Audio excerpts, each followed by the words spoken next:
we stayed 4759 South Federal, the projects, Robert Taylor Homes, you know. So I grew up, you know, seeing Rets and Roaches and all that shit. And so, you know, from there, you know, my mom said, let's get the hell up out of here. So we went to Milwaukee. Yeah.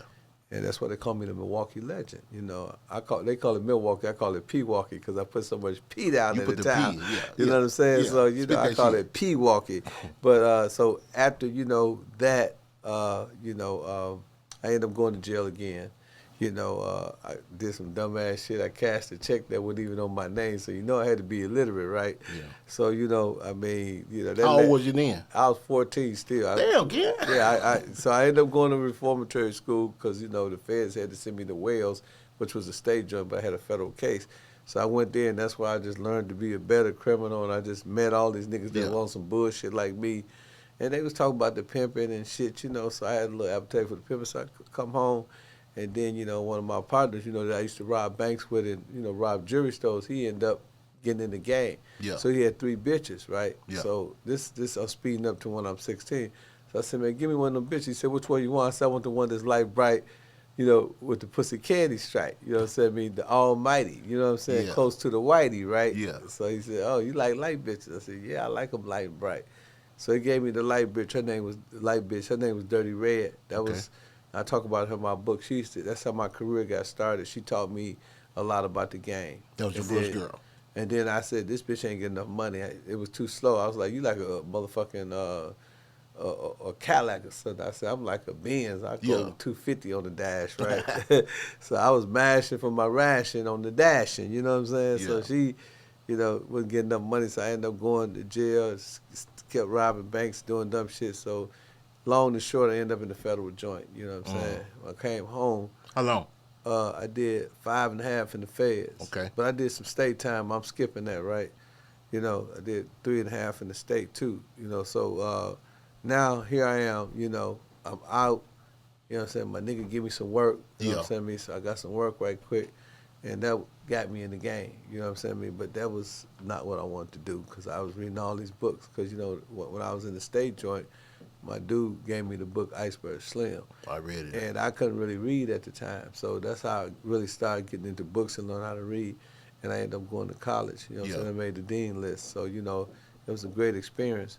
But anyway, at the end of the day, you know what I'm saying? Next thing I know, I put the work down and started pimping. Next thing I know, I'm pimp of the year. I got 16 bitches, you know what I'm saying? And I meet this guy by the name of Juan. Magic Don Juan. So I go to a party, a players ball, and then they invited me the next year. Next year, you know, HBO there. That's how Pimps Up, Hoes Down came out. And then after Pimps Up, Hoes Down, all the rappers started calling me, Jermaine, Japri, all of them. Everybody. Get on their albums. And then, you know, that same year I met Pimp C. Come to find out, Pimp C and I were on the same album. He was on the Instructions and Money, Hoes, and Power. Yeah. And Bum B was on there, and I was on there. And I met him at Sharptown Mall that same year. And, you know, we, you know, ended up being best friends, you know, as you was his best friend, too. Yeah. And, you know, it was organic because, you know, now, you know, 50 Cent, Lil Jon, Too Short. You was hot in the 90s, bro. Yeah, everybody had me on their album. I actually was in the 2000s. Early 2000s. Yeah, I got hot in the 90s with the Pimps Up, Hoes Down. Yeah. Everybody wanted to take pictures and shit. I was like a little superstar. But, you know, after the BET Awards in 2000, the first annual BET tour, my fame accelerated, you know what I'm saying? And everybody just started giving me money. I mean, Dope Boys was calling me with 20,000, 30,000. They just wanted me to stand next to them. It was amazing. I didn't even know they get paid for just having a name. That's before influencers and all that That's shit. That's before a real walkthrough. Yeah, I was doing that way before everybody. You know what I'm saying? I was doing a lot of shit. I was the first person to ever, you know, do as many outros and intro. I don't think it's nobody to this day have been on more records as an individual that's a non-rapper than me. Probably not. I can't see how. Because, I don't know. I can't name nobody. I done did 5 Pimp C albums, 5 Pastor Troy albums, 2 albums with Mac 10. I did one with Ice-T, one with Big Daddy Kane. I did one with 50 Cent, one with Lou, Puffy Sky, you know, been on Bum B album, you know what I'm saying? Gangsta Boo, I did some with her. I did 2 albums for Boosie, Lil Boosie. How many plaques you got at the crib? I probably got about 14. Oh, yeah. Yeah, most of them platinum. Oh, yeah. That's a beautiful sign right there, baby. Yeah, it's a nice check. Get that bag, baby. Hey, I probably got to work never again a day in my life. But that's you good, know, though. I still about there selling my DVDs. You know, people say, Ken, man, you doing deals with Boosie and, you know, you got all these movies coming out. Why you still be selling DVDs, man? That's my therapy, you know?